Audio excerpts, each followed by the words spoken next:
Welcome back to Computer Science E1. My name is David Malin. This is Lecture 2, and this is a sneak preview of what we will be doing next week.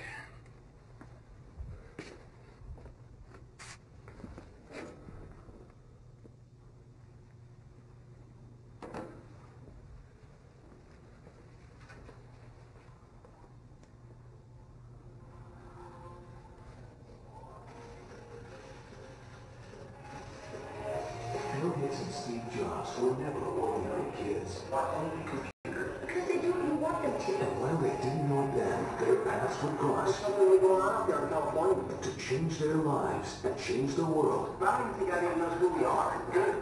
That's what's up. You realize that's like still in our book. You know Bill Gates, Chair of Microsoft, who wrote in your life? It's good to see you.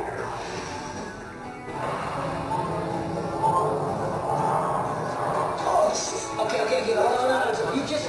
Their race to the top will turn technical evolution into cultural revolution. You guys are supposed to be writing programs. You demolished that guy. That's all you know how to do is tear people down. Steve Jobs just killed us. They made this stuff for selling on IBM, look about a decade out of date. I want it. It's Apple's. We can't just go and steal it. I want it! They will take on the world and take on each other. You know, this ain't the mafia. You keep your friends close and your enemies closer. We're here for our 9:30 with your president, Mr. Gates.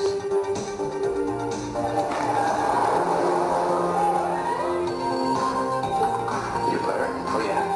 Yeah, absolutely, Steve. Success is immense. It pulls smart people into thinking that they can't lose. Copies of your Windows started surfacing here. He took our stuff, Bill. I believed you. There may be some similarities. Similarities? Try theft. Get ready. I got there first. I got the loot, Steve! The era of competition between us is over. See how two 20-year-old kids stole a multi-billion-dollar industry from America's corporate giants. Noah Wiley as Steve Jobs, Anthony Michael Hall as Bill Gates. Pirates of Silicon Valley. Look for it on DVD. All right, so as I mentioned last week, we will use this film as our proxy of sorts for exploring one of the topics on the course's syllabus, namely that of software, of which operating systems are certainly a great part. So that film will be right here, same time, same place, and it will be accompanied by some popcorn and some soda, and you are more than welcome, those of you local, to bring family, friends, dates. And for those of you who are tuning in from afar, distance education, for reasons of copyright, we can't shoot the entire film, sort of bootleg style, but you are encouraged, though not required, to try to rent or borrow this from a local library or video shop. So with that said, a couple of administrative matters, some things that have come up since we last met. There is a great deal more information now available on the course's website, largely because we have now had one of the course's lectures. What I wanted to draw your attention to, and so far as that it is representative of what you'll have access to in the weeks to come, are the resources that have since been posted for last week's Lecture 1. So notice that in addition to all of the handouts that were made accessible on printouts last week, those are also posted in PDF format online. As an aside, if the idea of using the web, incidentally, or PDF has just gone over your head, that's fine. Simply speak with me or a member of the staff and we'll bring you up to speed as to all of these things I'm saying. But for now, we'll assume that almost all of you are familiar with web usage. But in addition to these PDFs, you'll notice a few additional resources. As promised, the teaching fellows have kindly taken scribe notes of sorts. So for those of you who were hopefully engaged mentally and audibly and conversationally in last week's lecture, know that you do have, as a resource, a wonderful outline of last week's lecture. Dan Armendar has happened to do this particular set of notes.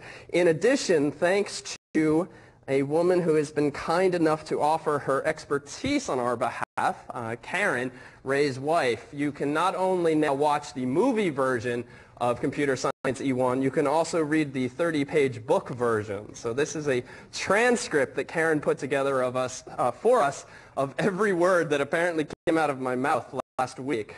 And I only can guess how many words a minute I apparently talk. So there you have a full, raw, not necessarily eloquent transcript of what transpired In fact, if you read it aloud, I kind of sound like a doofus, but it does in fact have all of the requisite information. But you might find the notes a useful outline of precisely that same content. Finally, the video of Lecture 1 is available. This too will be representative of what we'll do this semester. In addition to the real video versions, which some of you who have taken distance courses already might be familiar with, there's two other formats. Know that the real video format right now is publicly accessible, but if you pull it up, you'll notice that you can choose from a number of different formats, and essentially you will get, if you choose the highest quality version of this, a video that roughly fills your screen as it is now, and then after a few moments we'll begin streaming what you already saw last week, and in addition that's usually synchronized with slides that I was using on the overhead, so everything's nicely synchronized. In addition to that, you will find that the videos are currently available in two other formats. Which one is best, we will defer to you, but as promised, the course is available via podcast, which means you can access the course via iTunes or more directly via a link such as this. So if you're familiar with the QuickTime file format, you can access a downloadable version of the course that you can save to your laptop, hard drive, or whatnot, and you can also view a Flash-based version of it, which we'll also come back to in a moment. And this version essentially is smaller, but plays immediately within the confines of your browser window. So in short, you have no excuse for ever missing a lecture in this class, since you could literally have it read aloud to you this semester. But just know that these resources are available to you, and know too, if you were just rather overwhelmed by all of these different technologies, we have a workshop coming up this Saturday which addresses precisely those issues. So Ray will say something about that in just a moment. Notice too, though, that on the Videos of the Week link for the course's website, thanks to the course's staff, we have a wonderful first set of videos. As promised, roughly each week during the semester, we'll release a thematic set of 4 or so videos of the week, 5 to 15-minute bite-sized segments, if you will, on some very specific topic.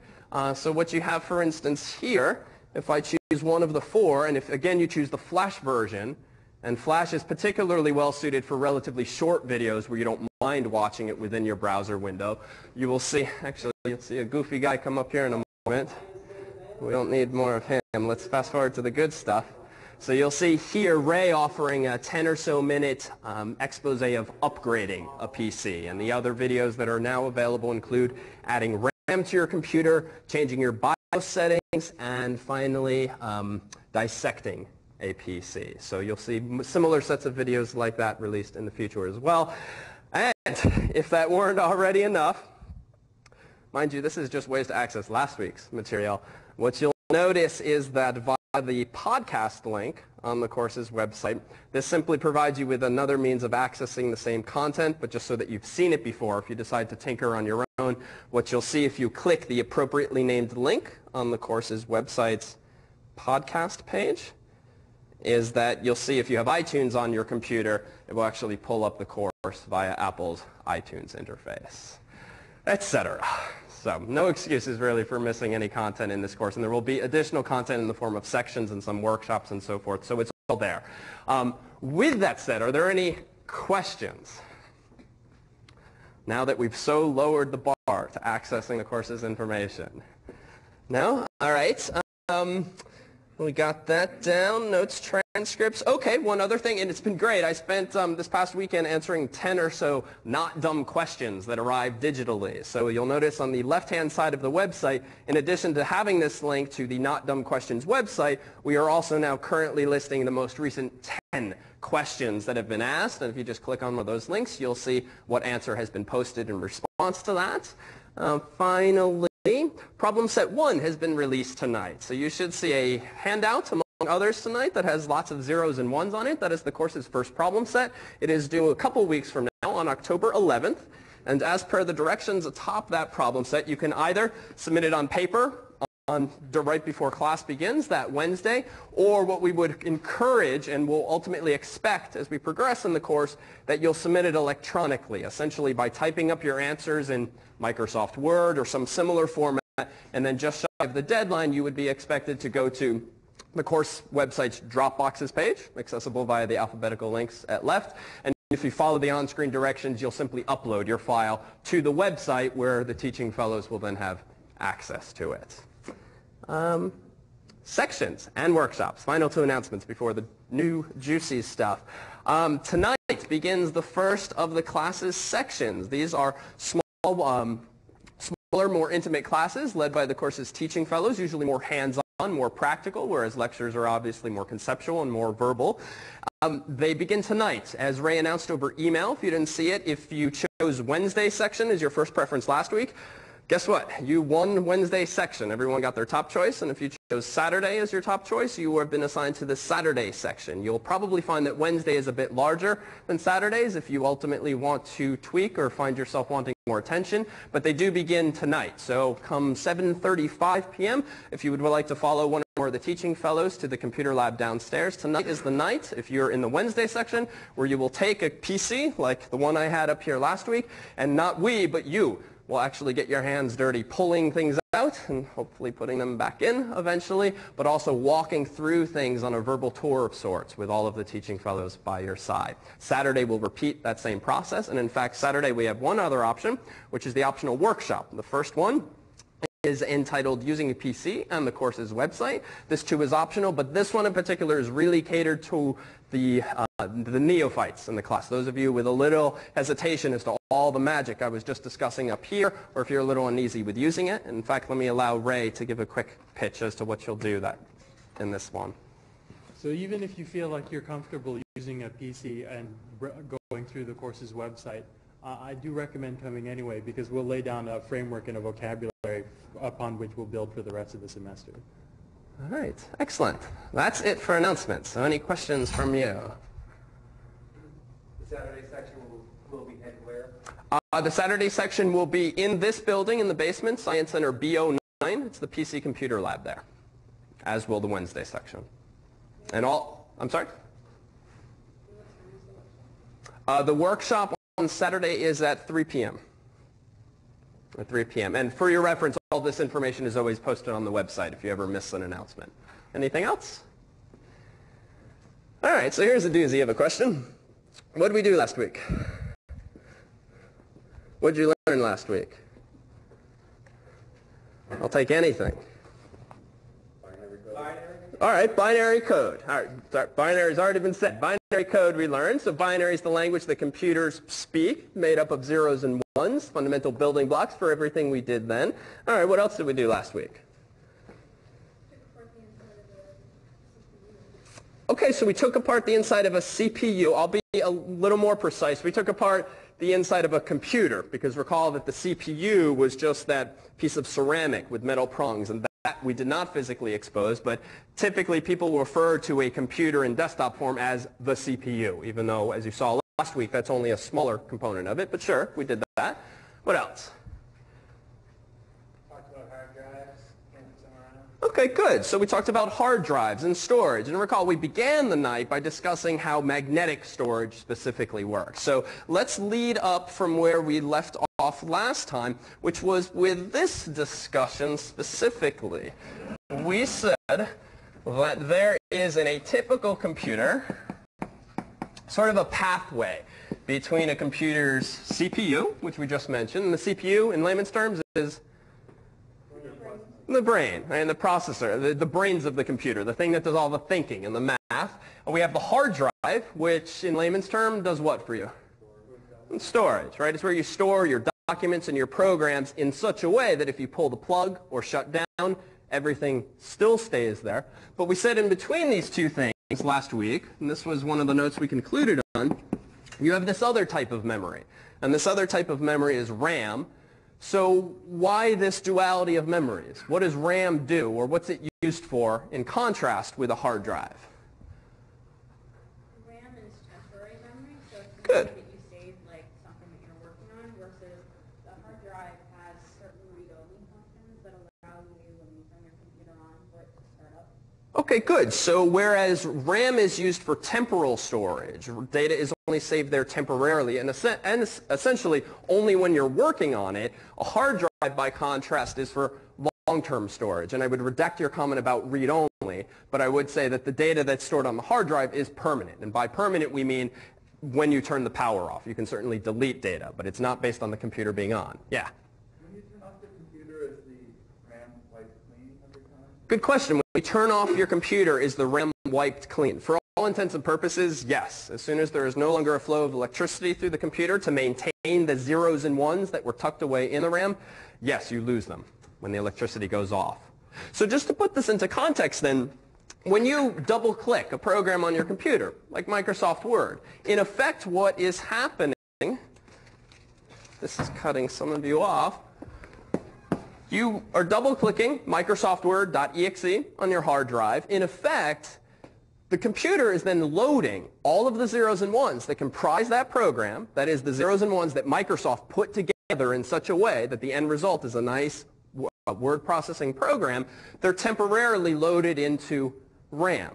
And then effectively, one by one, or in groups at a time, they're loaded or passed into the CPU, which actually makes that program run. In effect, it takes the zeros and ones and does something with them so that you have the effect of an interactive word processing program. When you click Save, meanwhile, what happens is any of the data, well, rather, let's take a step back.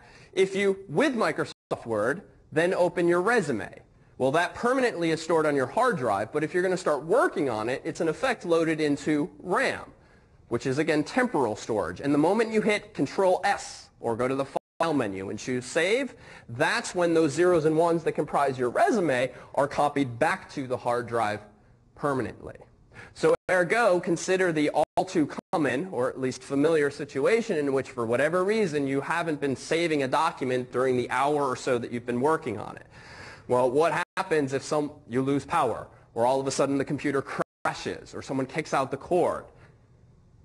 Which among you have had this horrific experience where you failed to save your data, and for whatever reason, I mean, me too, multiple times, and that's typically because you've either lost power or the computer has crashed while your important bits, the document you're working on, the spreadsheet you're working on, the email you're composing, whatever it is, they're still stored in RAM because that's where bits lie when you're actually using them and interacting with them. And if you fail to hit Control-S, they never actually get tucked back away onto the hard drive.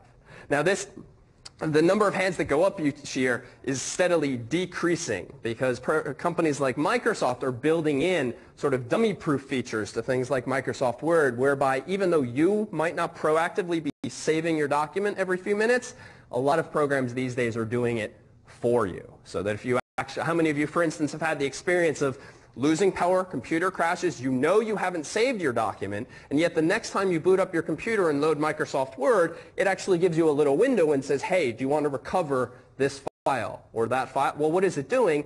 Without your knowledge, it's just writing those bits out to disk without you asking it to. And the quantities, let's throw some numbers out here just because they're so commonly seen in print and heard verbally. How big is a typical hard drive again?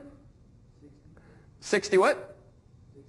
Yeah, so 60 gigabytes, and I'll go somewhat lower as a lower bound for maybe a laptop.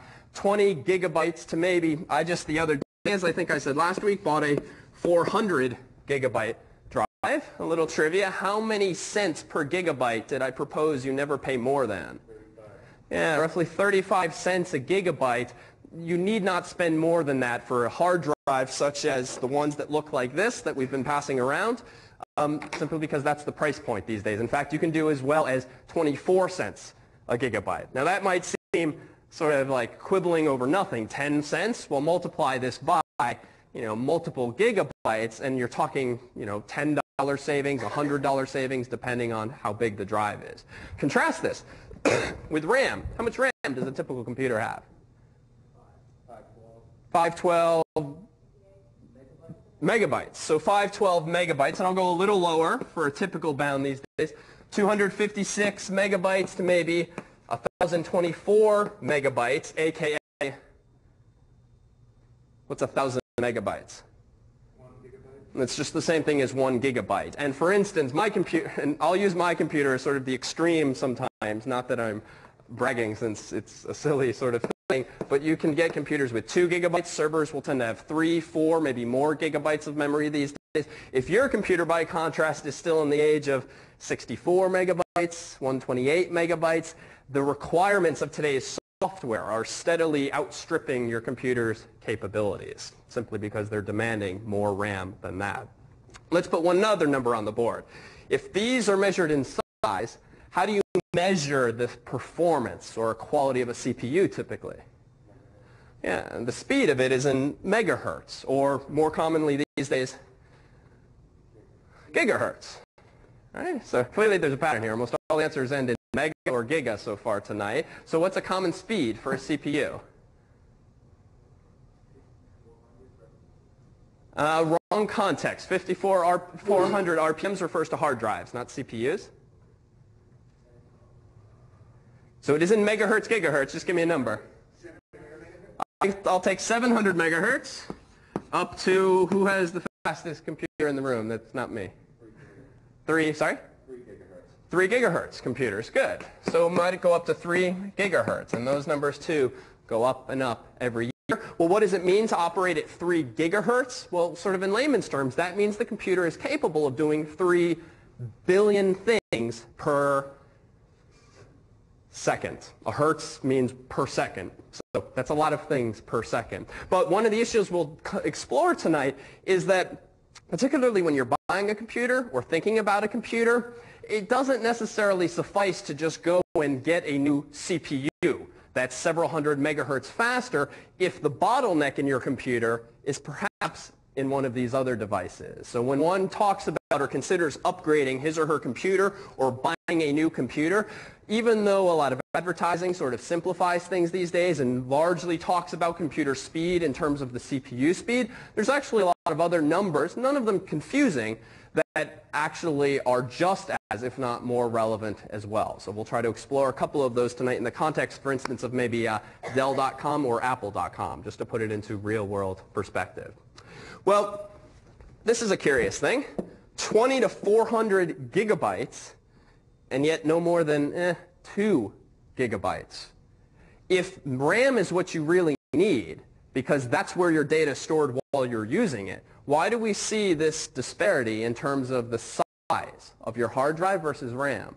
Like, why don't computers have 400 gigabytes of RAM? You don't have to save all of the permanent data permanently in a temporary storage area. Okay, good. So you don't need to, as a matter of course, need to save all of the data that is in effect permanent in RAM because, one, you don't need to use it all at once. And if that's the case, why bother wasting time copying it all over there? There's another issue as to why RAM tends to be smaller in quantity than hard disk space. Cost.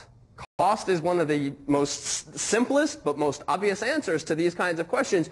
In computers, why do you sometimes have less of something than the other? Probably because it costs more, or because you don't need it, because you simply don't need it for performance reasons. So RAM tends to be faster than a hard drive, because again, like I said last week, there's no moving parts, and that usually in the world of computers is a good thing. One, nothing can really break, at least physically, and two, anytime you have mechanical motion besides failure, that just takes time. Mechanical devices are slower, so whereas these things have the platters that we discussed and are read sort of like a phonograph, RAM, purely electrical. Faster, more expensive, slower, but cheaper. And in fact, let's introduce one other type of memory into the foray, because we'll see it in common advertisements today. It turns out that in this sort of pipeline that exists between your hard drive and your CPU, there's two other types of memory. And I'll draw them as 1, 2, and the pathway continues in the spirit. What types of memory are these? Do you know? Good. Cache. So these are sort of the finer print that are, in fact, in a lot of advertisements, and they're sometimes pitched as being a good thing for the consumer, but often the consumer doesn't really have control over what quantities of these types of memory you get. It's more a function of what CPU, for instance, you're buying. But yeah, they're called L1 cache for level 1 and L2 cache for level 2. We don't have to even go into detail here, but I've tried to draw them somewhat to scale in that hard drive is big and slow. This is faster but more expensive. This is even faster and more expensive. And you tend to have maybe, let's say, 512 kilobytes to maybe, let's say, 2 megabytes. So you can even have more than that these days of L2 cache. And then L1 cache, even faster, but relatively more expensive. And you have maybe 32 kilobytes to maybe 1024 kilobytes. But these, again, are just typical values, not necessarily absolute bounds, small or big. Yeah?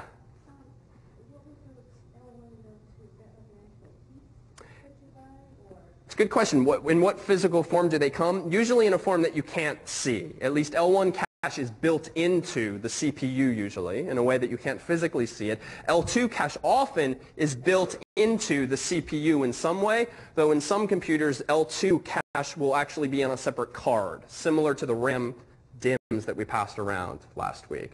But you as the consumer wouldn't buy these separately. Typically, they would again come as sort of a package with your CPU. Okay, so why this complexity or why this pipeline? Well, for now, just suffice it to say that because you have this pathway where you have a lot of storage out here but relatively slow, all sort of leading down this pathway to faster, albeit more expensive memory, computers essentially today can make use of this fact that the closer you get to the CPU, the faster the memory gets, so that essentially the job of L1 cache is to make sure that there's always some bits that are just waiting for the CPU, just waiting to get fed into the CPU, and then being there for the CPU to return values to, if necessary. It's just like keeping someone really fast, sort of the old analogy of, or scenario of people trying to put out a fire by passing buckets along. Think of it as you get down the line, the buckets move even faster and faster so that there is always a guy right next to the fire, right next to the CPU, with water, with something for the next guy to actually make use of. And that's all. And we'll come back to this later tonight in the context of some real-world advertisements. Yeah? Would this schemata allow us to make sense of what happens when you click on something and you get the spinning wheel while it's waiting to do something? A good question. Does this scenario allow us to put into context the situation when you click on something and the thing is just spinning? Your excuse me, cursor is spinning, your computer is waiting. Yeah, let's see if we can actually do that, because very much related to the situation, let me take this approach first, is something called memory, but called virtual memory. How many of you have virtual memory in your computers? So only one of you or two of you know it. But if you have any sort of modern computer made in recent years, you all have virtual memory in your computers. We as humans like to be able these days to run multiple programs at once, right? We don't want to have to quit Microsoft Word just so that we can load Internet Explorer or some other program. So you as the user often have 2, 3, a dozen different programs running in Windows in your system tray or taskbar and so forth. But again, computers, as we touched on last week, can only do one thing at once. They just give you the illusion of doing multiple things at once. Printing, spell checking, just because when you're talking 3 gigahertz, if that thing's doing 3 billion things at once, it can certainly trick you into thinking it's doing everything at the same time. Well, computers can use this fact to their advantage, because suppose you have Microsoft Word running, but you haven't been using it for 10 minutes, for 20 minutes. You haven't bothered to quit it because, who cares? It's just back there in the background minimized. Well, what a computer will do is recognize that fact and exploit the relative dormancy of certain programs. In what context? Well, if you only have a finite amount of RAM, let's say 256 megabytes of RAM, it isn't a huge amount these days. Technically, you can only fit 256 megabytes worth of information into your RAM. Well, what if you were crazy about clicking on your programs, loading lots of things at once, opening really big files, maybe some of the videos from the course's website? What is this? I think I hit play instead of record. All right. Well, you got quite the leader here. All right. So, messed up again, Ray. So, if you only have a finite amount of memory here, 256 megabytes, at some point, you're going to try to open one too many programs. And back in the day, the computer would just at that point say, out of memory, cannot load this program. Or you'd get some weird error message because the computer didn't handle that situation well.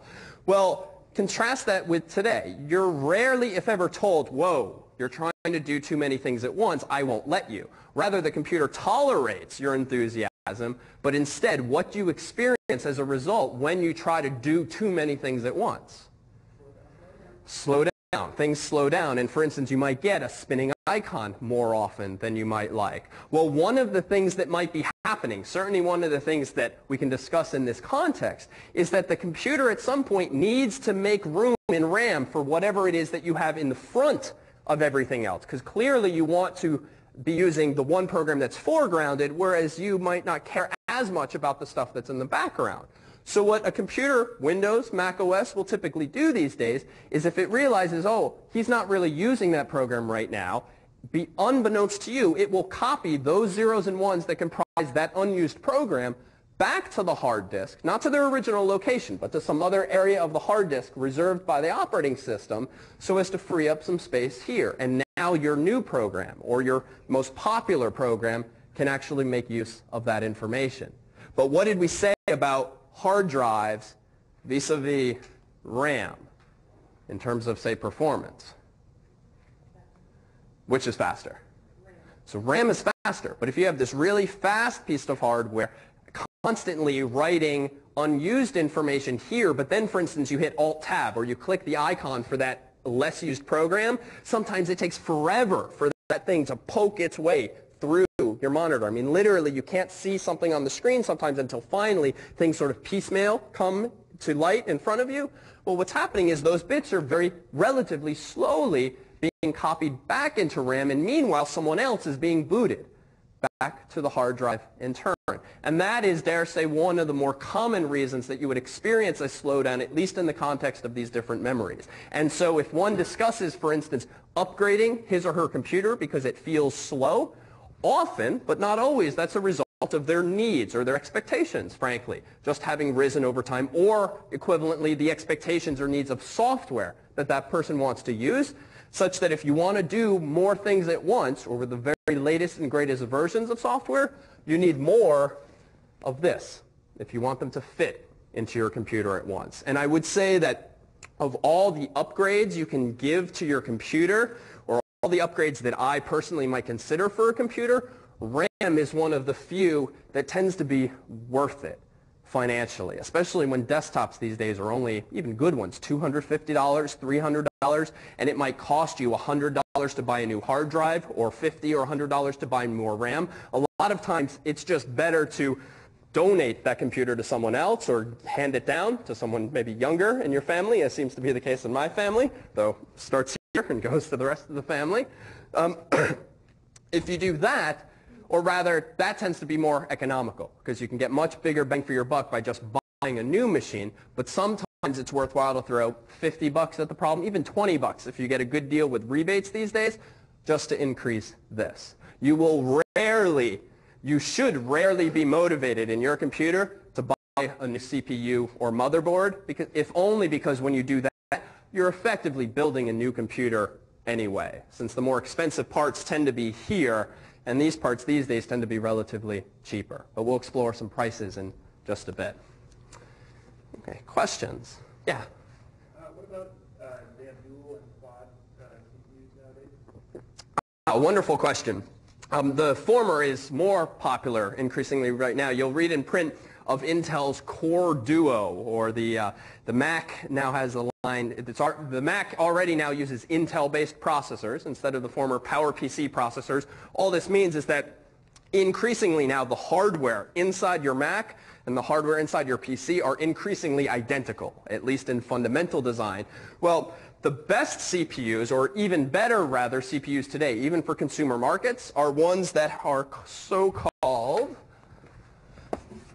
dual core. You may know from years past that maybe higher-end systems, companies would have multi-processor computers. These are just computers with multiple CPUs. Well, the industry has essentially come up with a way to have one physical CPU, but with two cores, as they're called, which for all intents and purposes mean that you can buy CPUs that are like 2-in-1 these days. Not all software, and including Windows and Mac OS, don't take very good advantage of this duality of CPUs these days. However, one of the gains you do certainly get from having a computer that has a dual core CPU is that you can do at least two CPU-intensive things at once. Well, what do I mean by that? Using Microsoft Word does not take much effort on behalf of your CPU. Sending instant messages, I mean, the CPU barely blinks. It can do one instant message and do a couple billion other things in that same second. If, however, you're a programmer doing what's called compiling, that is making software and sort of putting all those zeros and ones together, if you're a researcher and running analysis programs with very large data sets, if you're a scientist or so forth. Therefore, in a normal computer, such intense computation would really bog down your computer. The beautiful thing about dual-core machines is that operating systems today tend to at least be smart enough to put that really CPU-intensive program on one of them effectively, leaving you the other to send your instant messages and check your email. And I don't even mean to make light of that. The most recent computer that I built, whose specs we can take a look at, is dual core because it allows me to do research on one of the CPUs, background tasks that used to just bog my computer down to the point of unusability. Now I can essentially keep working on my machine while it churns away doing something very intense. So would a CPU with like a dual core that two 700 megahertz be better than one with like 1400? It's a good question. So is a CPU with two 700 megahertz cores, for instance, better than, the same as, or worse than one computer with a 1.4 gigahertz CPU? The short answer is that it depends. And it depends partly because of the reason I hinted at earlier, that the CPU isn't necessarily the sole bottleneck in your computer. And so it's hard to answer that question out of context. And the best way to answer that question would actually be to look at online reviews or reviews in magazines that actually run what are called benchmarks, because essentially representative tests with graphics programs, with games, word processing programs, and it'll give you a sense of the trade-offs. I will say that this gentleman over here mentioned that his CPU is 3 gigahertz, and there are in fact faster CPUs than that today. The dual-core CPUs tend actually not to run as fast for a couple of reasons. Heat is one of them. Two, it's not as necessary when you can distribute the load properly. But those numbers too will get bumped up. But it's a hard question to answer out of context. One thing I will say, and we will similarly come back to this in a future problem set, if you're thinking about buying a CPU that's, for instance, 2.2 gigahertz, or maybe you're offered the option for $200 more, you could get a 2.4 gigahertz CPU. Rarely is an additional 100 or 200 megahertz these days worth the asking price. And this is how Dell, for instance, and other companies upsell you. They give you a very good computer for a very low price, but if you start tinkering with the numbers and tweaking things up just because you think, ooh, 2.4 megahertz is bigger than 2.2 megahertz, therefore this is going to be a faster computer. And the fact of the matter is, for a typical computer user, you won't even notice the additional 200 megahertz, whereas you might notice the additional $200. Question, yeah? What if you have a duo RAM? What if you had duo RAM? It's not quite, the logic doesn't apply quite as aptly, since you can simply throw more RAM at the problem. You could certainly devote one set of RAM to one core and the other set of RAM to the other. But the reason that dual cores is particularly helpful is because, in essence, notice where everything in the computer leads to. And at the end of the day, that tends to be one of the bottlenecks. But it's not unreasonable, and you can come up with ways where that would be advantageous. Yeah? Same thing, they also talk about hyper-threading. Yes. Hyper-threading is a feature that was touted by Intel, and I think it may be AMD, perhaps with a different buzzword, which is that the CPU gives the illusion of being multi-threaded, and that means gives the illusion of being more CPUs than just one. More real CPUs is better than hyper-threading. That was largely a marketing thing, and not much software took good advantage of that. And these days, for the prices we're talking, you might as well just get the better hardware. But you can still find those these days. Yeah? So I hear the PS3 that's coming out pretty soon has 8 cores. Is that like just 8 cheaper cores rather than one really expensive one? That's a good question. I don't know much about the PlayStation 3, as this gentleman notes, which have multiple cores, as many as 8. That can refer to different things. I'll defer perhaps to section or workshops where Ray or one of these guys who is more familiar with today's games than I am. But what that could refer to is, one, the CPU in the box. It could also refer in part to the graphics cards, since, as we briefly discussed last week, expansion cards expand the capabilities of your computer.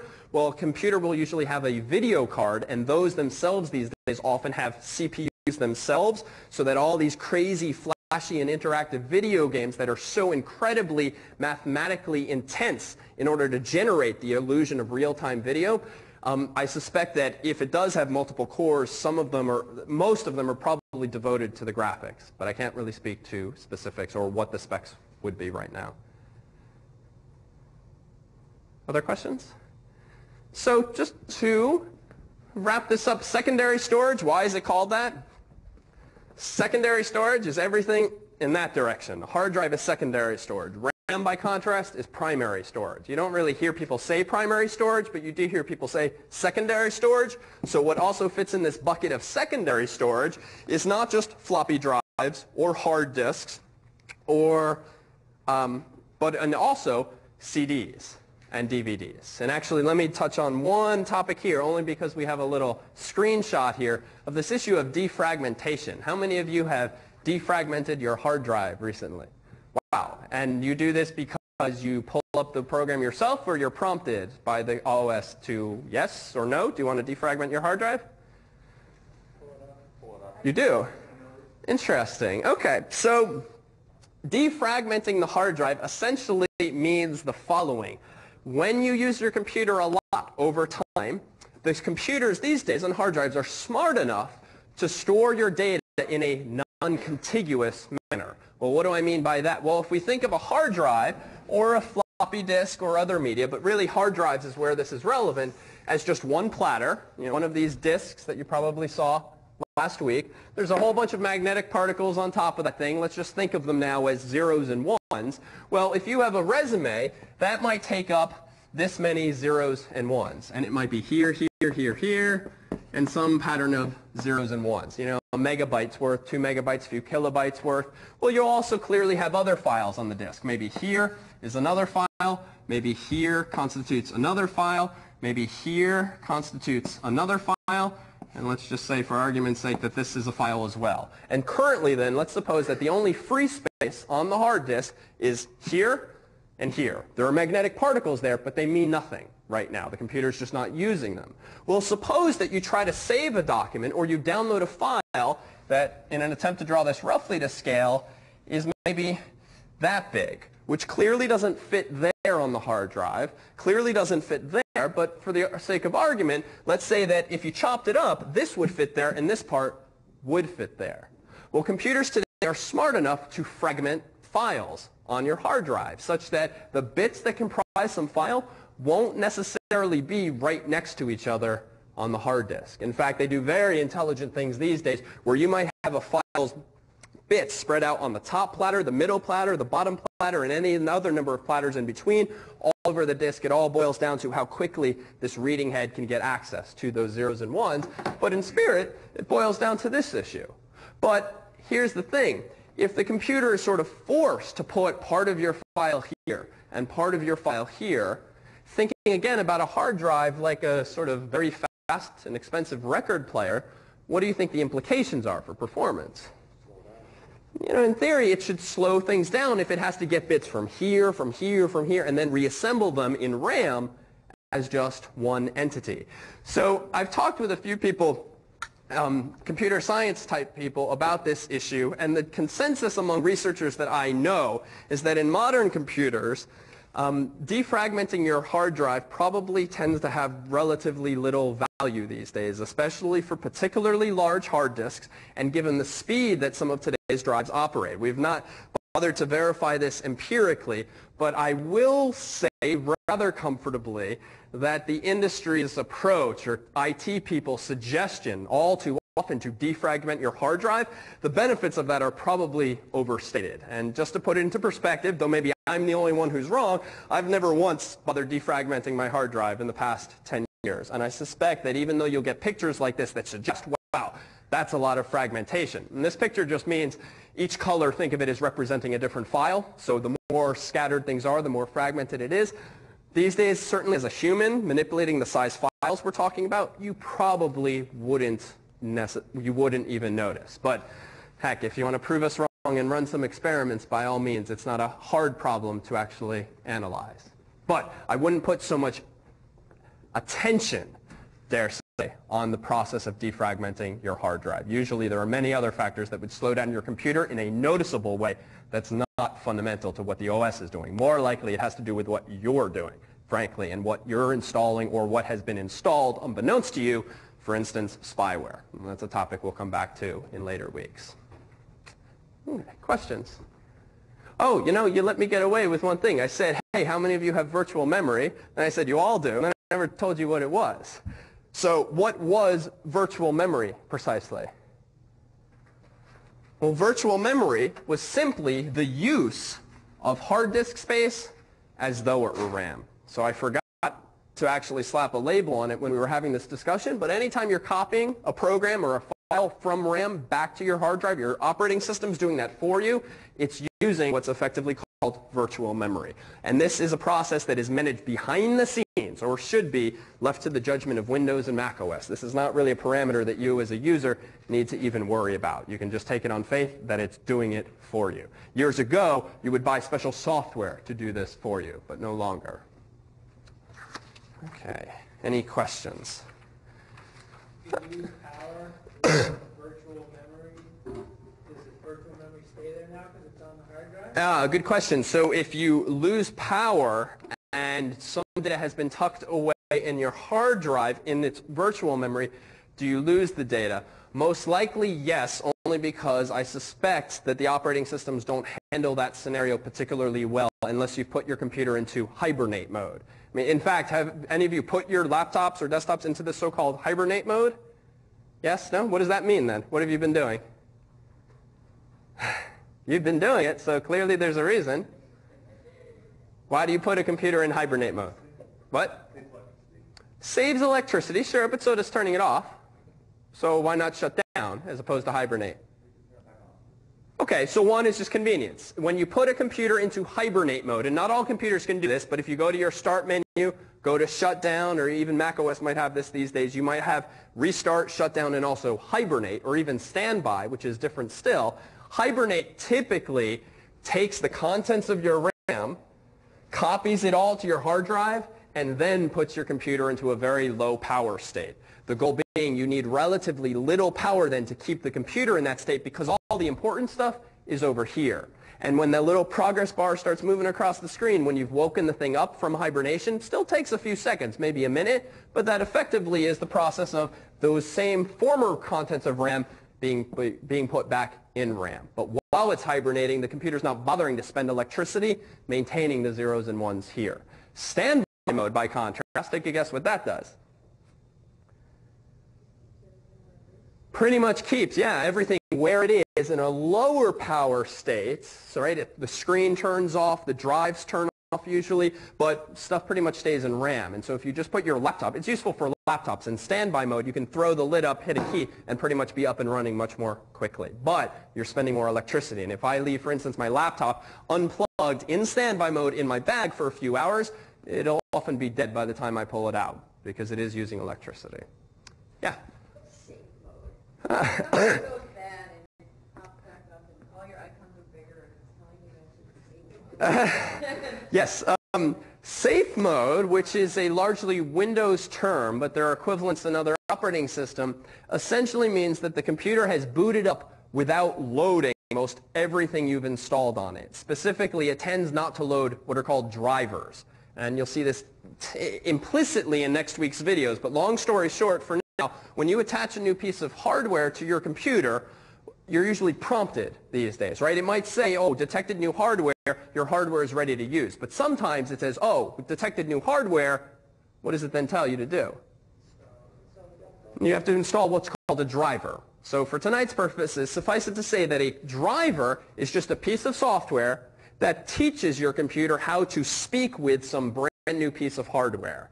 The reason that Windows and even macOS and other computers are plugged and play, quote unquote, to some extent, is just because Microsoft and Apple have so preloaded them with companies' drivers in advance. But when Windows XP shipped several years ago, clearly all hardware that's been invented since then could not have had its drivers put onto your PC. And so if you're ever prompted, to download software, quote-unquote drivers, or put the CD in the drive that maybe came with your new web camera or digital camera or printer, that's simply because your computer doesn't yet know how to talk to that new device, and so the drivers allow it to speak that device's language. Safe mode then, we'll see if my voice persists for this lecture. Safe mode essentially is Windows or even Mac OS's attempt to say, whoa, something bad happened last time, let me shut most everything off and let you get into your computer at least, so if you have the savvy, you can try to figure out what the problem was and remove the software. The irony is, though, these days, if you're in safe mode, at least in Windows, last time I checked, you cannot load usually the Add Remove Programs wizard. So you're sort of in this catch-22 where in order to remove whatever the offending software is that created the problem, you have to boot in safe mode. But safe mode, to protect you, doesn't allow you to add or remove software. And this might not be true with the latest version, but safe mode is not ideal since most typical users wouldn't know what to do when they got there, except to restart and go back to normal mode, which often leads you to an endless loop of crashing. Other questions? Okay, how about a little video then? Let me rest my voice for a moment. So, you've all used probably a CD, whether it's in a car stereo, home stereo, or even your computer. But let's take a glance at what, in fact, is going on inside of a CD-ROM drive, which, again, is just another form of secondary storage.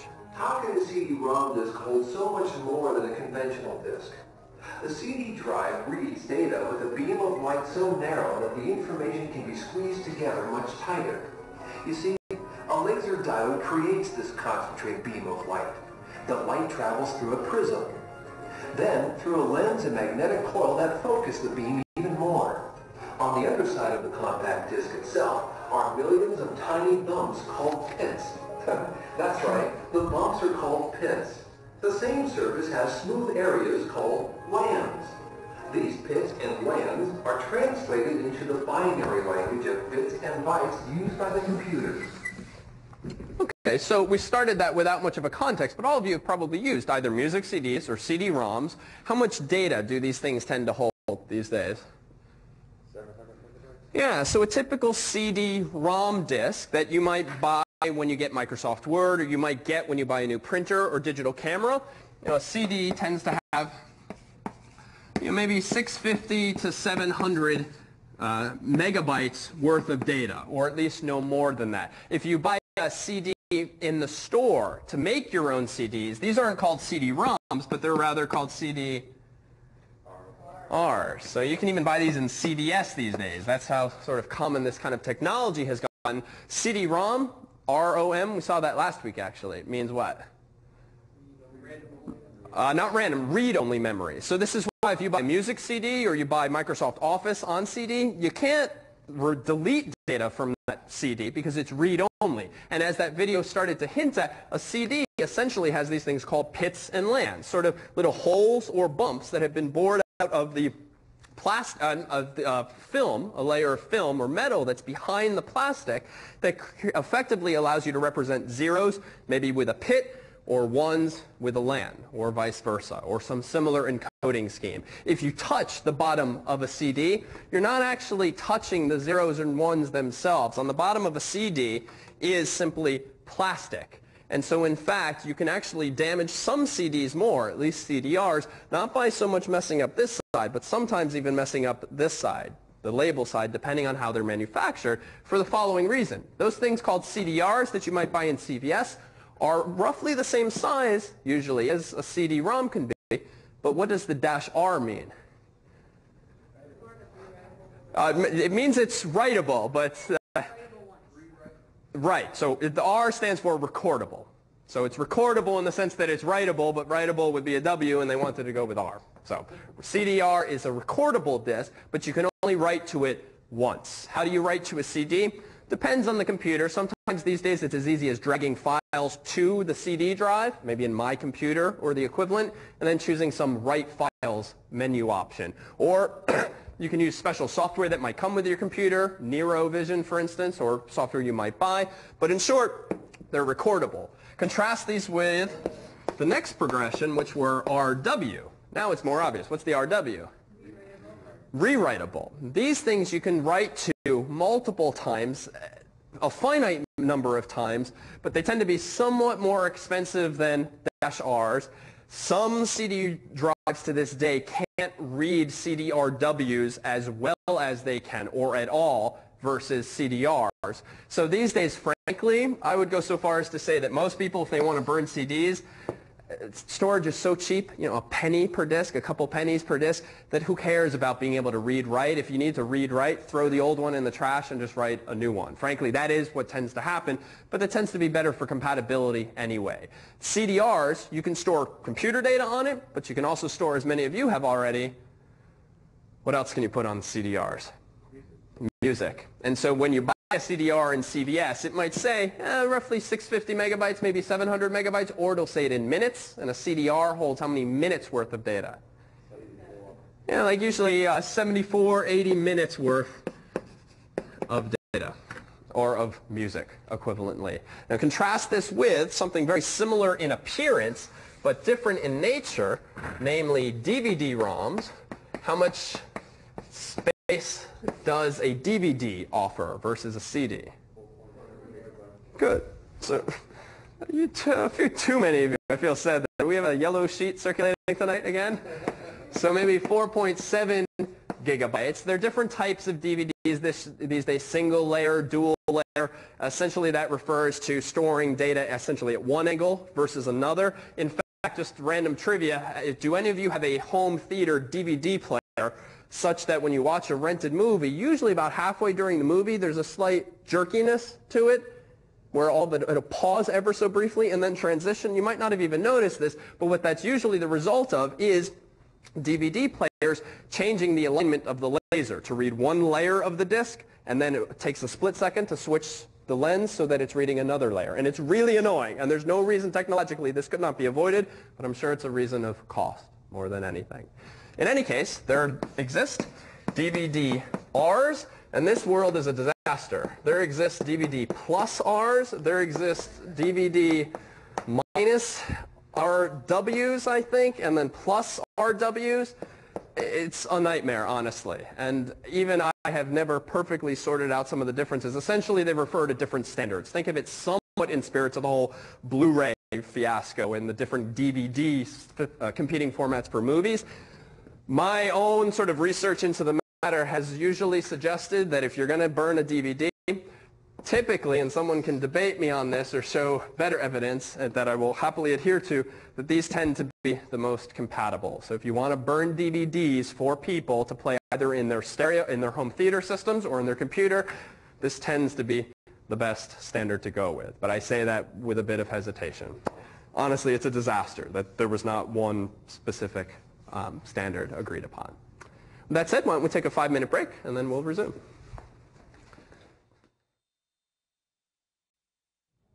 All right, here's some crinkling of wrappers, but it's at this point, midway, that we'd like to pass around some sugar of our own.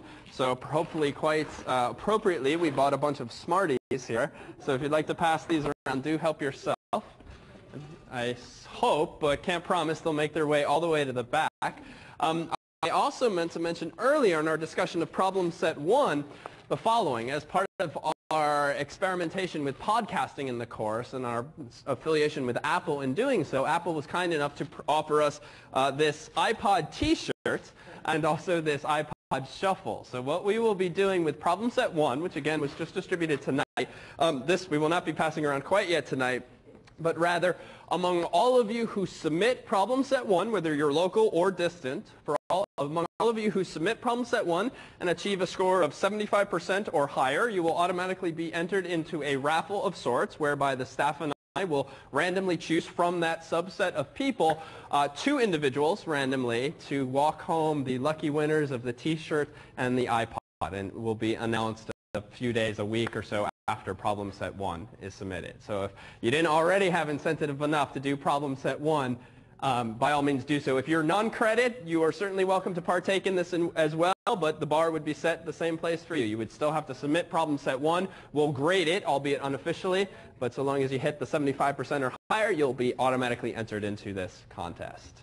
All right, so with that said, there's a bunch of technical detail on the slides entitled rewritable and recordable disks and so forth. And that's not meant to suggest memorization or so forth, but it's slightly more technical detail on how pits and lands, for instance, are represented on a disk.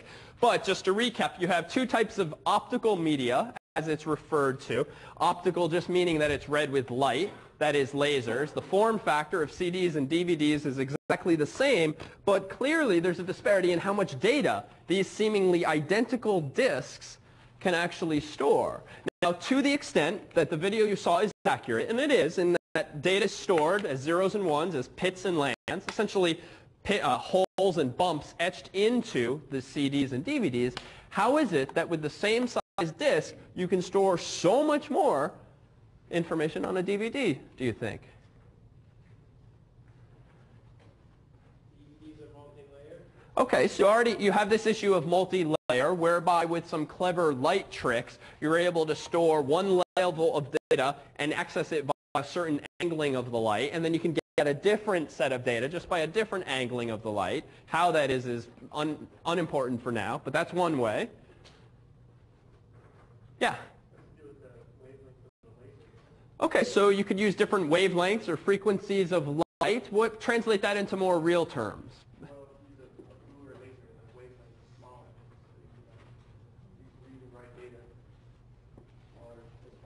Okay, good. So let's focus on that. The notion of using a smaller, a narrower light, if you will. In effect, packing your bits closer together would be one approach, right? If you think of it on a macroscopic scale as a CD just being a bunch of bumps and a bunch of holes, we'll just use smaller bumps and smaller holes and pack those pits and lands, as they're called, even more closely together.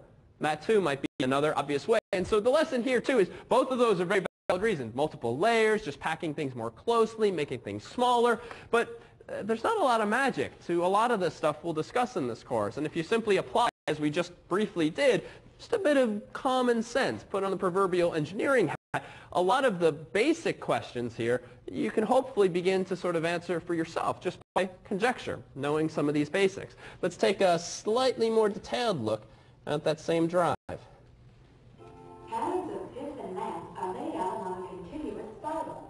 As the disk turns, a precise motor keeps the laser beam in place on the path. Where the laser beam hits the pit, the light is scattered. But where it hits the land, the beam is reflected straight back along its original path. The light enters the prism again, but this time it is reflected at a 90-degree angle and strikes the device called a diode. The diode creates an electric pulse each time the light hits it. So when the laser hits the pit, no light bounces back. When it strikes the land, the diode sees the reflection and sends a pulse. These length impulses are sent to the computer, which interprets them as a pattern of zeros and ones. In other words, into binary code. So again, a bit more technical detail that we won't dwell on, but again, the idea here is a bit more exposure. And in fact, to the extent that we exposed you to this topic last week, let's quickly glance back at this thing. So this is an example of what? This big green thing. All right, so this is the motherboard, and the physiological analogy or metaphor that we offered last week is that the CPU is like the brains of the computer, and the motherboard is like the... Sorry? Okay, we'll take nervous system. We said central artery system last week, but that sort of works too, although I'd say artery system's probably a little more apropos in that it's carrying data around and not sending messages, but sure. So there's a whole bunch of things on the motherboard, and those of you sticking around for section tonight or for section on Saturday, or those of you tuning in remotely, you can take a look at Ray and Dan's online videos of the week for more explanation or exploration inside the computer. You got a bunch of things here. Fortunately, most of them are labeled, which will spoil any anticipation of my questions. But I can ask in the general sense what these slots here are. Yeah, so these are the expansion slots. You can plug in different types of cards, one of which we passed around last week, which was a video card, so that you can give your computer the ability to have a monitor connected. But one of the things I think we said last week is that increasingly do computers come with a lot of built-in functionality, such that these days a typical user might need to buy maybe a video card, if anything, if that person is building his or her own computer. If you just buy something from Dell or Apple, you get everything that you actually need. But you might also install something like a TV card, maybe. If you really wanted to watch TV in your computer, well, you often need special hardware to do that, and it might be a card like this. Then in addition to having the ability to plug into the inside of the computer, on the outside might be like a coax jack for your cable signal or for your antenna or whatever. So what about these three slots by contrast? Yeah, so that's where your memory goes. And I think we've probably spent enough time on that for now, but let's actually consider, just so that, let's go back to these slots for just one moment. They're each labeled with these white values. So what are the taller black slots on the left here apparently labeled as, if you can see it? Yeah. So ISA 1 and 2, I think, whereas the white slots to the right are labeled PCI. So these are just different types of expansion card technologies. It's not so important right now to dwell on the technical specifics, but suffice it to say that ISA is older and slower, and in fact is not even found on most modern motherboards. So this has no such ISA slots. PCI is newer and faster. Even newer than that is PCIe or PCI Express, which for our purposes is yet better, yet newer and faster. And there's also another related type of slot, which this motherboard does have, called AGP. And essentially these days you would often use one of these types of slots for your video card. And I say this if only because it may come up in, for instance, the Games Workshop, if you talk about hardware that's requisite for some games today. If you yourselves want to build a really fancy gaming computer, one of the relatively few things a gamer would pay particularly close attention to is these things, insofar as a really good video card could actually run you several $100s, which is more than some minimalist computers themselves these days. Yeah?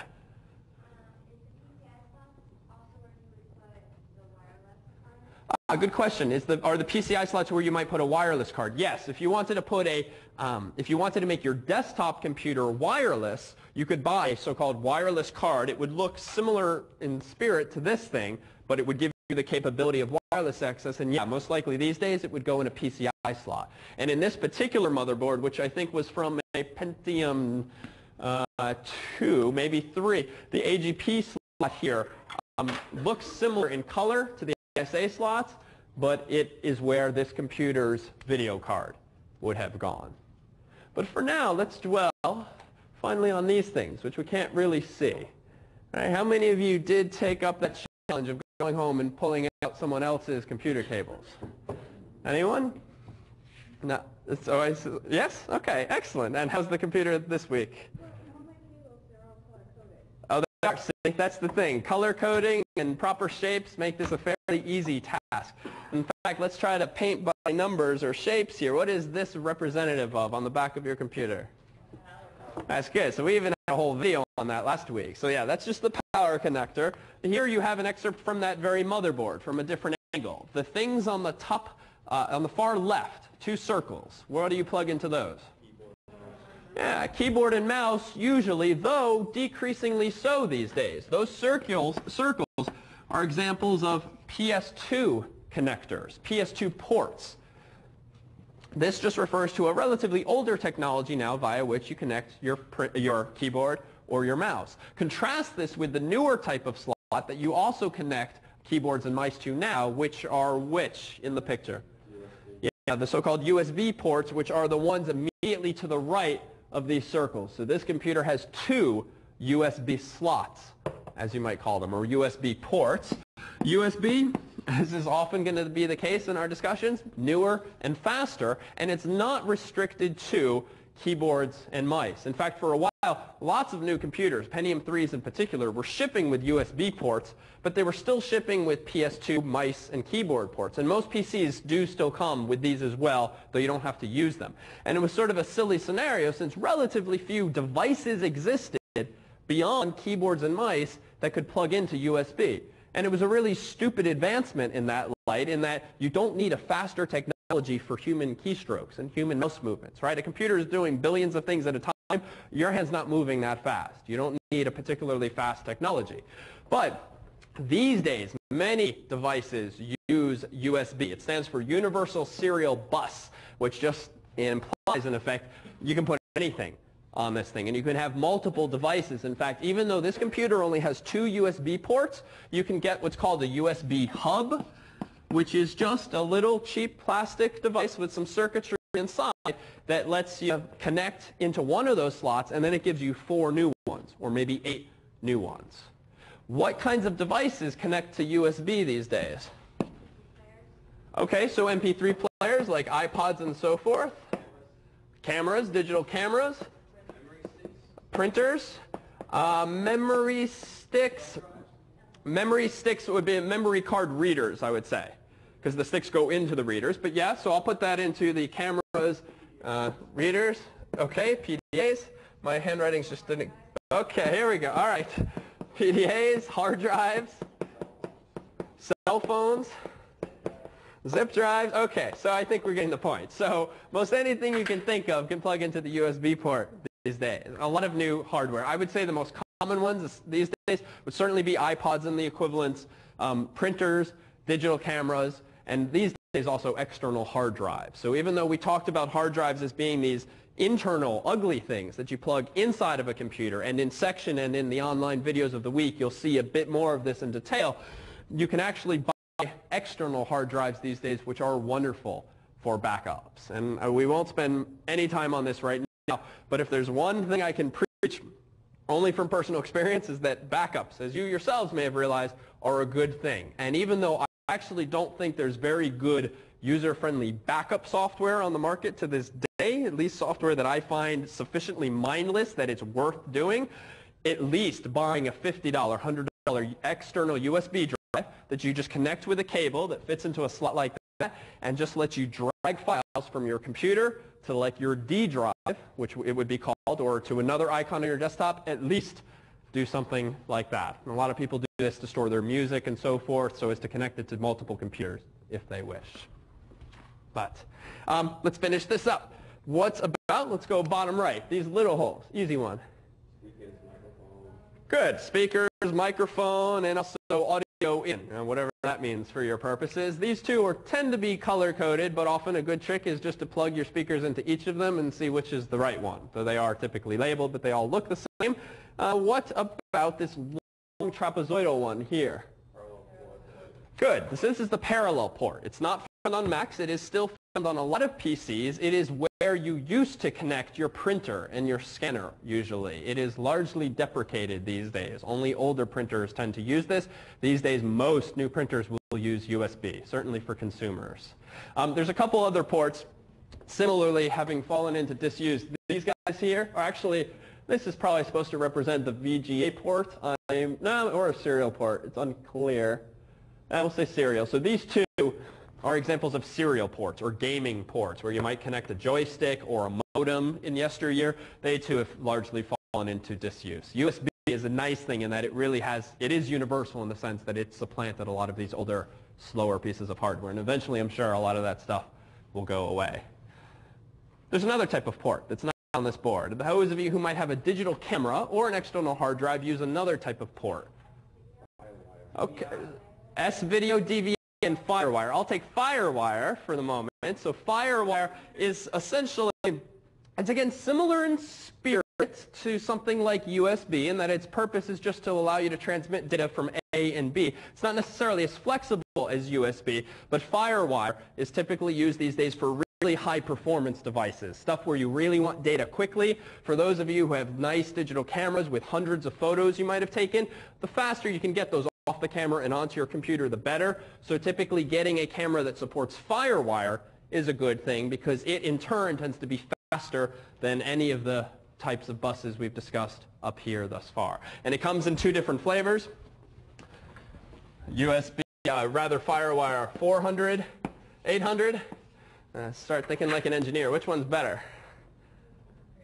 That's your question. The 800 one tends to be faster. And for the specifics on these, actually, this is a good way to introduce one of the other resources on the course's website. We try not to inundate you with information in lectures, as there already is 30 pages worth, apparently. But you do have your sheets of jargon, which will often elaborate on some of the numbers and the specifics that are easy to get caught up in, but aren't that fundamentally interesting. But a wonderful website that we make use of on the course's website is on the left here, where we say computer dictionary. And if you were, for instance, to type in something like FireWire and then say look up, the Webopedia dictionary here is a wonderful dictionary for computer-related terms. And honestly, if you find that a term's not on our jargon sheet or you want yet more technical detail, I would certainly say start here. And it's a wonderful resource at that. Also, another useful website, even though it's maintained by effectively random people on the internet, is Wikipedia, if you're familiar. We'll come back to this perhaps next week, but if you do a Google search for FireWire and Wikipedia, you'll often get even more detailed and often even better vetted information because so many more eyes have been on it. And if you want to read up on to your heart's content on FireWire, there's often even more information there. Wikipedia, though again, we'll come back to it perhaps next week, is a wonderful resource for computer information, if only because those folks who know the answers to questions like what is FireWire tend to be, dare say, those people who are in front of their computers all the time and therefore have time to post to sites like Wikipedia. So that's at least my take on the situation, but perhaps we'll get some nice emails from random people from the podcast now. Anyhow, any questions on these types of ports, as they might generally be called, or buses? Just means of connecting devices to your computer. Yeah? A good question. How much faster is a regular USB 1 versus USB 2? Let's actually use this as a useful exercise here. So if I actually use Wikipedia, USB, search here. So Universal Serial Bus is what it stands for. And if we actually get the values, I always honestly forget the specifics myself, unless one of the teaching fellows knows offhand. Here we go. So I guess this, yeah, so USB 1 off, no, that's before. So USB 1, and I'm reminding myself partly off the cuff here, is about 1.5 to 12 megabits. High speed, aka USB 2, though there's even distinctions between those two, is about 480, what are we at, megabits per second. Much, much, much faster. Though, buyer beware, it is the case, as I understand it, that just because you buy a device that's quote-unquote USB 2.0 compliant, you also want the box to say high-speed USB 2.0, because to my knowledge, there's a technical distinction between high-speed USB 2 and just USB 2. But I'll defer to sources more authoritative, though not that Wikipedia is necessarily authoritative, but it is good. All right, so let's, and this was, I was almost remiss. These two here, we'll come back to this in a couple of weeks' time in our internet lectures, but the example on the right is your right is an example of what? And it's just a phone jack. And the example on the left? Yeah, so the one on the right is called an RJ11 jack. The one on the left is called an RJ45 jack. And one of the activities we'll actually do in section around the time of our internet lectures is have you crimp, that is make your own Ethernet cable. And so you will have the challenge, the pleasure, the frustration there, say, of actually making an Ethernet cable with two of those types of connectors on either end. And your moment of triumph or failure perhaps will come when we try plugging your homemade cable into a computer and into the wall and see if you can actually get our computer on the internet. So that'll be coming up in a couple of weeks' time. I/O devices, only because this is such an omnipresent acronym, we would be remiss in not even mentioning it. I/O in the world of computers just stands for input-output, right? And this is sort of a mindless exercise that years ago used to be more interesting. But at this point in the lecture, we might fill the left column with input devices, the right column with output devices. Suffice it to say that a device like a keyboard or mouse is an example of an input device, and you, the human, are providing input. By contrast, an output device is something like a printer or a monitor that provides, the computer provides the output to you, the human. And you can think of any number of other examples as well. these days. All right, so the money question. How to shop for a computer. So let me pause here actually and see if we can let you guide this discussion to some extent, since really this is meant to be the culmination of a lot of the background material we've offered, but now parlay it into a real-world context. Since at least at some point in the next year, 2, 3 years, you each will probably have some choice over or make a purchase of a computer yourself. Anything on your mind? Here's your chance. Free advice. Though I suppose we have that website now, free answers to your questions about the computers and the internet, so much for that. Oh. Has Microsoft Vista been released yet? No, not in its final form. That is the next version of Windows. It's much touted in the media of late, the successor to Windows XP. Sort of a disaster since it's been so many years since XP was released, and not releasing new versions of software is not the best way to generate revenues.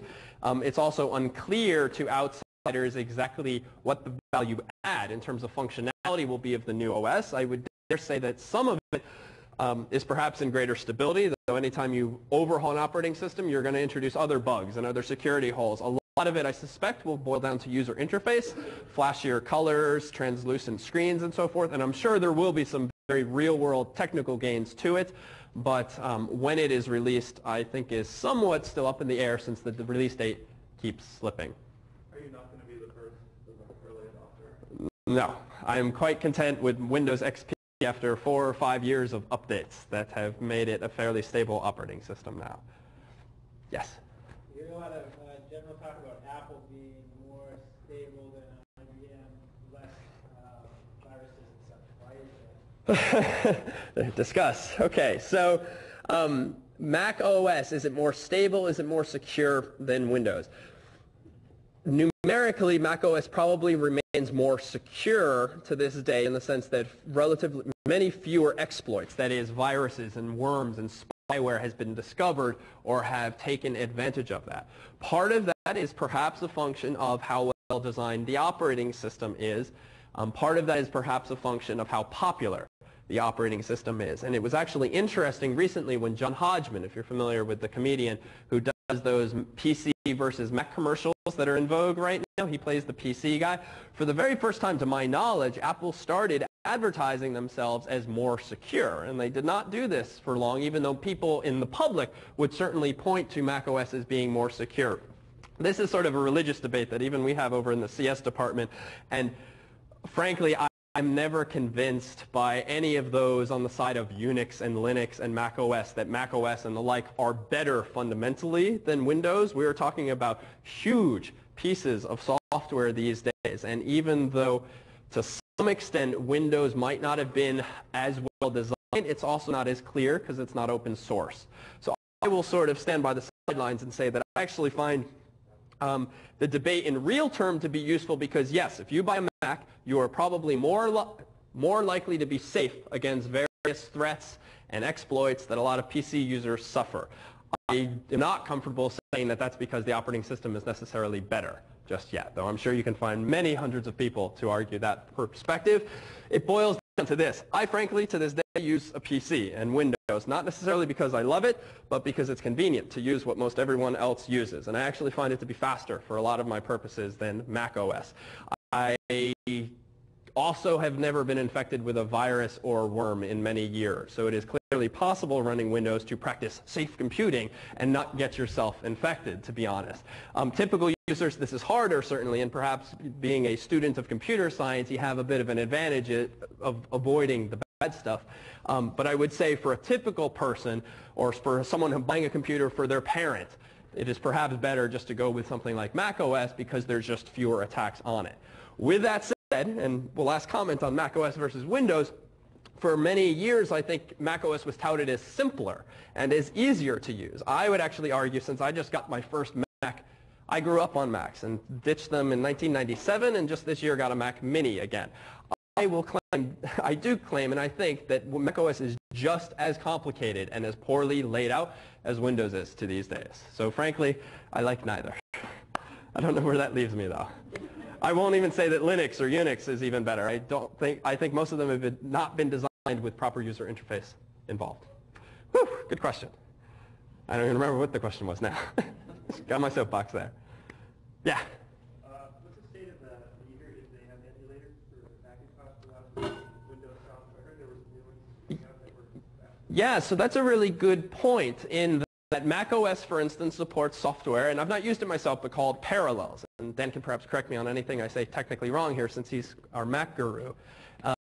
Parallels essentially is virtual machine software. Just as virtual memory creates the illusion of more RAM, even though you're actually using hard disk space, a virtual machine is software that makes it look like you have another type of computer altogether. So on Mac OS, what you can essentially do is load up a window like you would any other program, but inside this window will be Microsoft Windows running inside of it, and with it any programs that you might like to run. Conversely, if you have a PC, you've not been able to run Mac OS in a small window. However, you've been able to run on Windows other versions of Windows in what's called a virtual machine. Frankly, I think this is not a permanent solution, being able to use one computer and then emulate effectively the other in a small window. I think the holy grail, if these two OSs ultimately coincide, which is more likely now that they're both on the same Intel CPU, is that you'd be able to just double-click one and run it on the other. But if that is compelling enough these days and it lowers the bar to saying, you know what, I'm going to get a Mac because I can still use PC software, then go for it. How much of a performance hit? Is there a potential for later? There's always a performance hit. Running virtual machines is not as good as running real machines. The best solution here is to buy a Mac and buy a PC, and then maybe connect them to the same monitor and toggle between them. I don't have numbers offhand as to what the hit would be, but it would be slower. Yeah? But with boot camp, can't you boot down completely out of the Mac operating system and boot up? Yes, so that is different. And again, then pay close attention to things I might say wrong. So boot camp allows you to dual boot a computer, which you've always been able to do, for instance, on PCs if you want to run maybe Windows XP or Linux, and effectively be given the choice as to which one you want to run when your computer first starts up. Because Macs now have the same types of CPUs as PCs, they too can now do this such that when you turn on the Mac, you're prompted, do you want to boot Windows or do you want to boot Mac OS? That is better in that you're taking advantage of the hardware natively and you get better performance. The downside, though, is that if you want to change to the other OS, you have to reboot. And you don't have to do that with a virtual machine like Parallels. So it's a trade-off. And frankly, I used to do this, or I used to have 3 different operating systems on one computer, one hard drive, and I would just choose from a menu. The fact of the matter was, for me at least, it was always way more effort than it was worth to shut down, reboot just to use the other computer. Though, granted, because I can play the computer scientist card, I solved that problem with just multiple computers. So I'm not sure what's best for people not like me. Other questions before we pull up Dell's website? Then we pull up Dell's website. So here's the funny thing about companies like Dell and even Apple these days. I think that it is no wonder that this world is overwhelming to the less savvy of computer users and to neophytes and so forth. Because if you, for instance, want to buy a Dell desktop, let's say for home and home office, like, where do you even begin? Like, frankly, even I find an interface like this somewhat overwhelming, especially insofar as if we now bore down, let's say, to the entry-level PCs. So now I, the user, have to choose between these kinds of things. And even though, at least in this category, there's only 3, the page is pretty long. And that's why we hope that a course like E1 and the kinds of topics we cover is actually, hopefully, after this lecture and last, more of these columns data would make a bit more sense. So in fact, let's take a look at the leftmost one, which is only $449, which is not bad for a fully functional computer, which apparently includes this as a CPU.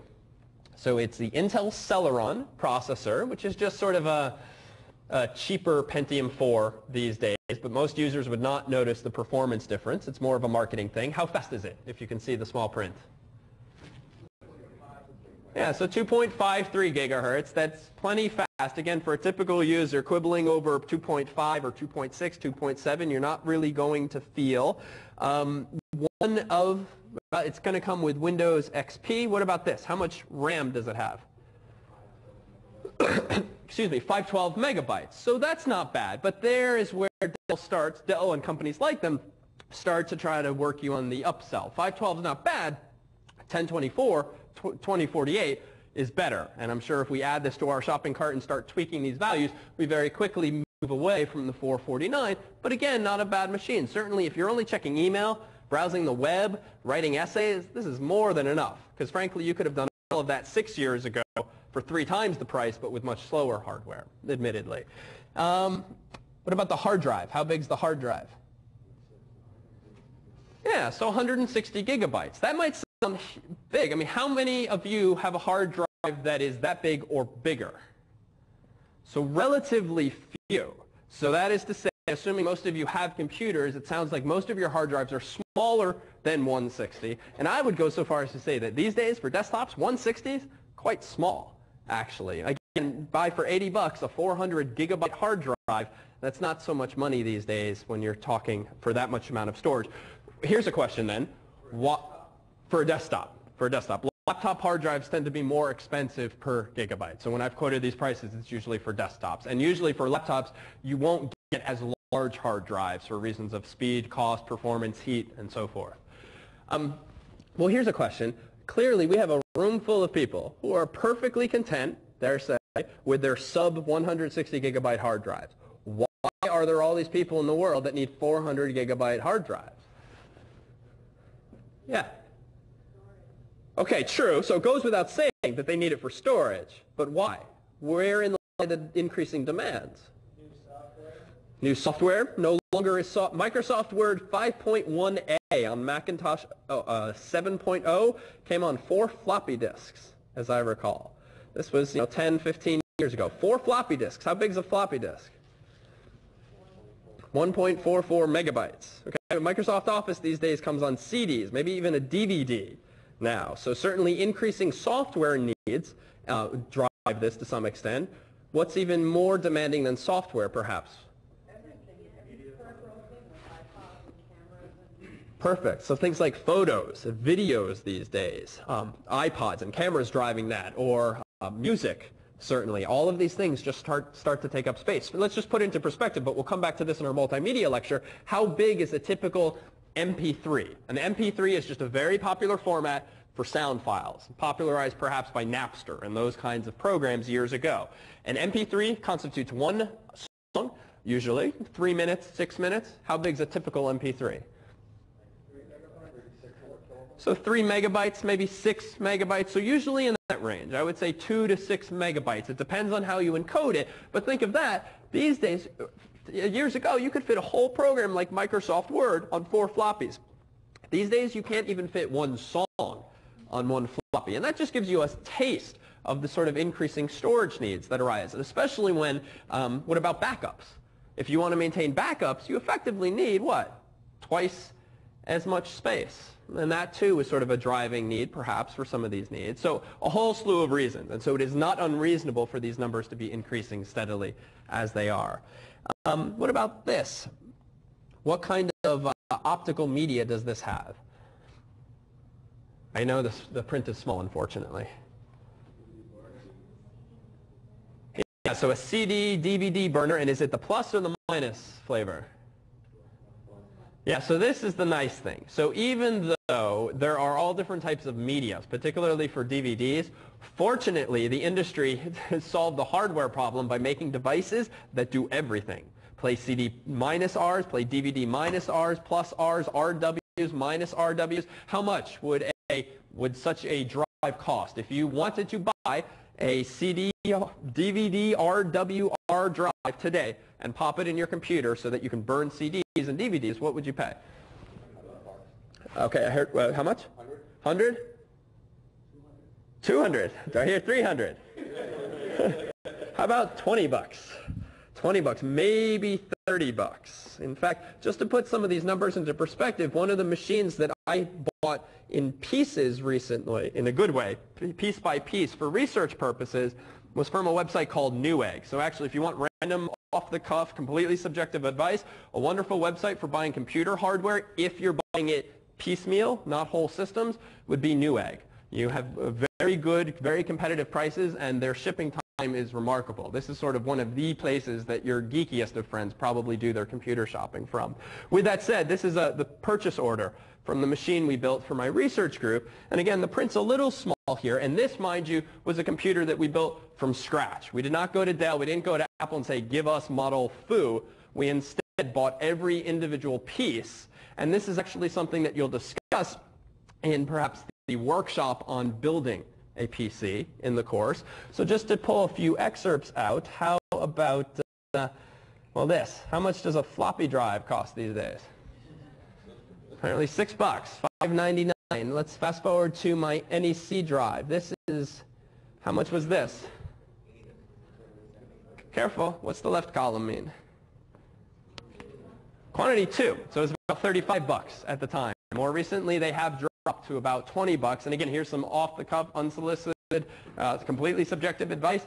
NEC makes wonderful, in my experience and my guru friends' experiences. Frankly, I might offer a lot of advice, but frankly, I'm just stealing it from my smarter friends who might have asked these same questions for recommendations, so take them for what they are. But yeah, about $20 for the same thing. In fact, let's see. It's always dangerous doing a demo in class. Okay, $29.99 currently. Not so bad.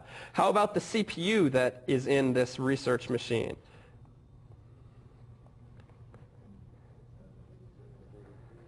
So yeah, so it's damn expensive, $632. And you want to see something really tragic. I built this computer, I think, in August.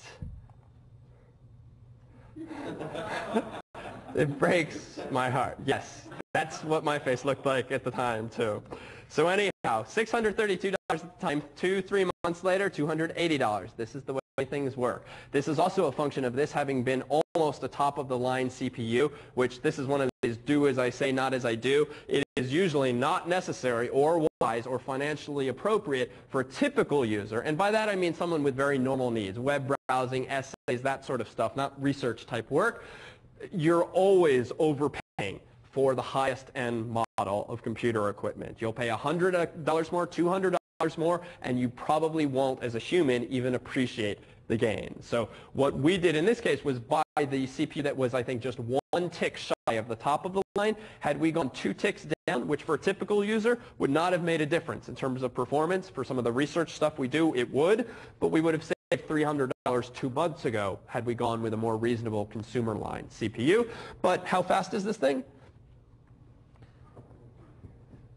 2.4 gigahertz, but it's almost like getting a twofer because it's also dual core. And that's effectively like having 2 CPUs in one. Yeah? Is dual core similar to having a dual motherboard? No, it's almost exactly like having 2 CPUs on one motherboard. The dual cores share everything else. And they sit in the form factor of that little square, essentially, that we passed around last week. So that was a teaser of Dell site, and again, the lesson here is perhaps, hopefully, even though there's a lot of content on these, even in Best Buy's Sunday catalog, you'll see numbers like this, and even more, L1 cache, L2 cache, and so forth, having a sense for the ranges that are appropriate and seeing them laid out in sort of good, better, best format should give you somewhat of a sense of the trade-offs, certainly cost-wise. How about Apple.com, just so that we're fair to both sides of the most popular OSs. So here we have Mac's line. Let's go to the Mac Mini, just because there's these 2 models now, both of which are Core Duo. This is stupid marketing. Rather than say dual core, which frankly makes grammatical sense and flows fairly easily off the tongue, Intel has called it the Core Duo CPU, which just means it has duo or 2 cores. Whatever. So you have 2 different models here, essentially good and better, to put it into sort of classic Apple speak. Give me a couple of the specs on the cheaper machine at left. Rattle off a couple of numbers. If you... 1.66 All right, so that's the speed of the CPU, 1.66 gigahertz. What's the L2 cache? 2 megabytes. So sometimes you do have discretion over how big the L2 cache is, or at least when you're given 2 different options, you might have a model that has 1 meg of L2 cache and another with 2. L2 cache tends to be a good thing, and buying the computer with more of it can, depending on your needs, offer some gains. And that's a number worth paying attention to. L1 cache, if it's even listed, really doesn't matter to anyone buying a computer to the extent that it's more a function of the CPU you're getting, rather than some line item that's separate. What about, what's this combo drive? What does that mean?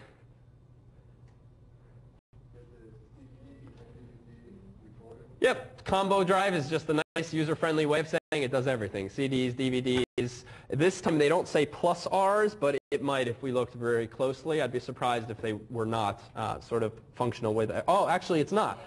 So this one, that's what you get for $200, is the ability to read your friend's poorly selected plus Rs, for instance. Yeah? So 1.66 gigahertz for duo processor, is that two processors that are half 1.66 or two 1.66? Good question. They both, as I understand the marketing, both of them operate at 1.66 gigahertz, both cores. So here's a question, very real-world question. We've got two computers laid out against each other. One's 1.66 gigahertz, one's 1.83 gigahertz.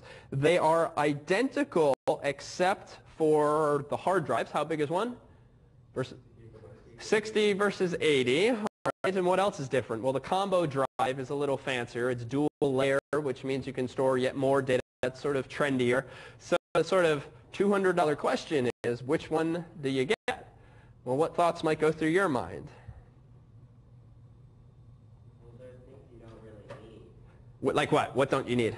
Like, if you think about it, it's so much more, like, smaller, isn't it?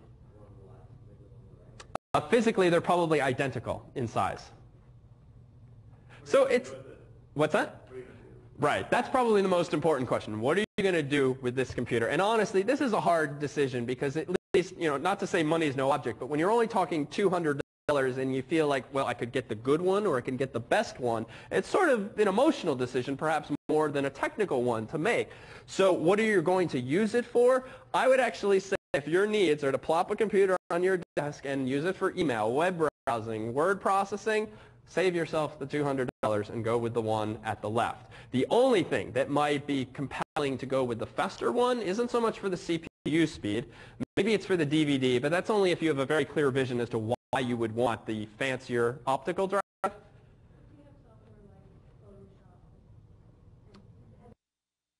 What if you have a program, what if you like to use programs like Photoshop or image programs that do tend to be very CPU intensive? Then I would say that you're not so much the typical user anymore, at least as I would describe it, and are more of a specialized one, and you might gain from the additional couple hundred megahertz. In that case, especially if it's for business, I would err on the side of too good than the cheaper one, but that would be more of a specialized need, I would say. Yeah? I also think that there's a lot of pressure to buy more because they go so out of date so quickly. Absolutely. There's this pressure to buy more, especially since they go out of date, and at least the fancier one you get, that buys you a couple extra months of modernity or just being current and fast.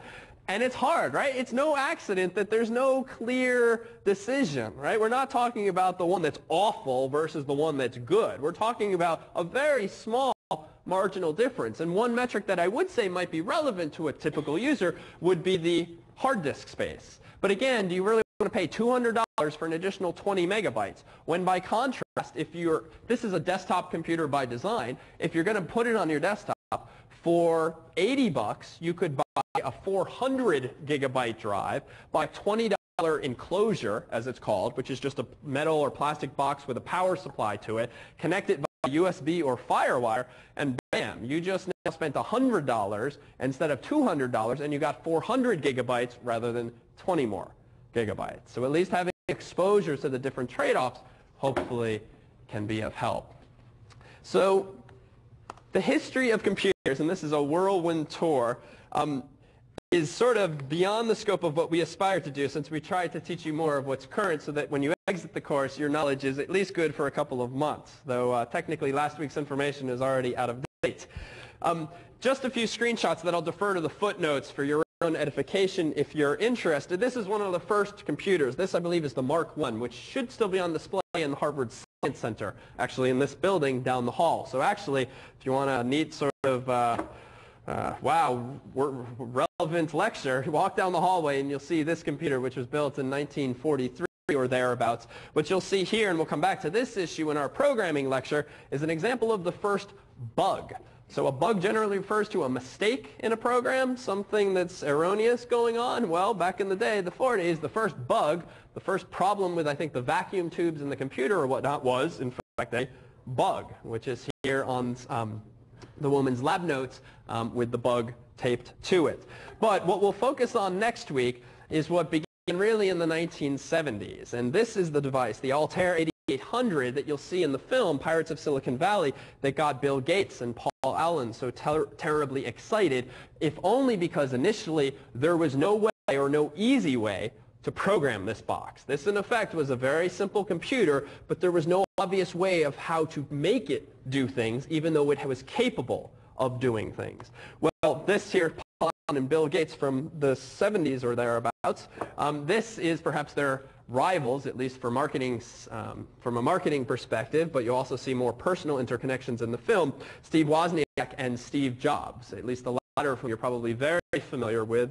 Started at Apple, got fired from Apple, returned to Apple, and has, in a sense, rejuvenated it with the iPods, the so-called halo effect, and so forth. They will be prominently featured in the film. You'll see not only at the advent of the Macintosh, but also the earliest computer, the Apple II.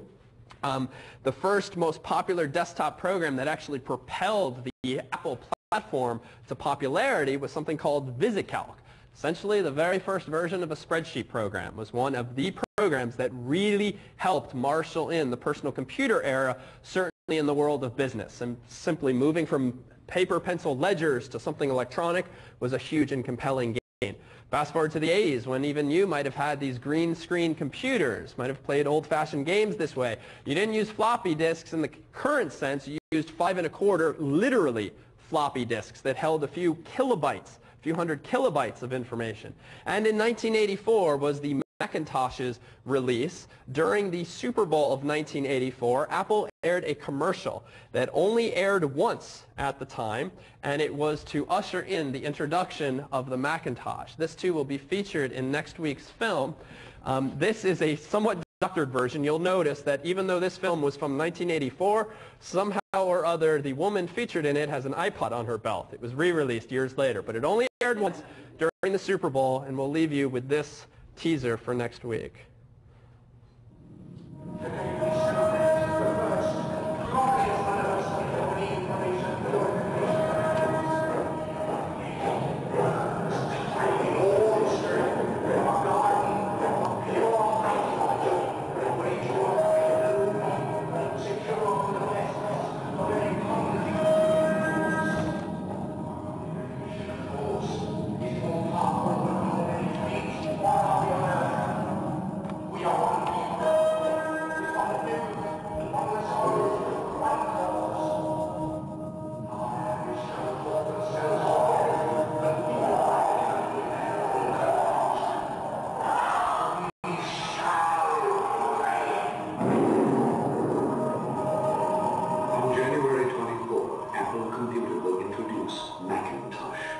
And you'll see why 1984 won't be like 1984. It's no accident the film is overtoned in blue. At the time, the enemy, at least from Steve Jobs' vision, was supposedly IBM, aka Big Blue. But as the movie depicts, Microsoft was perhaps a greater threat.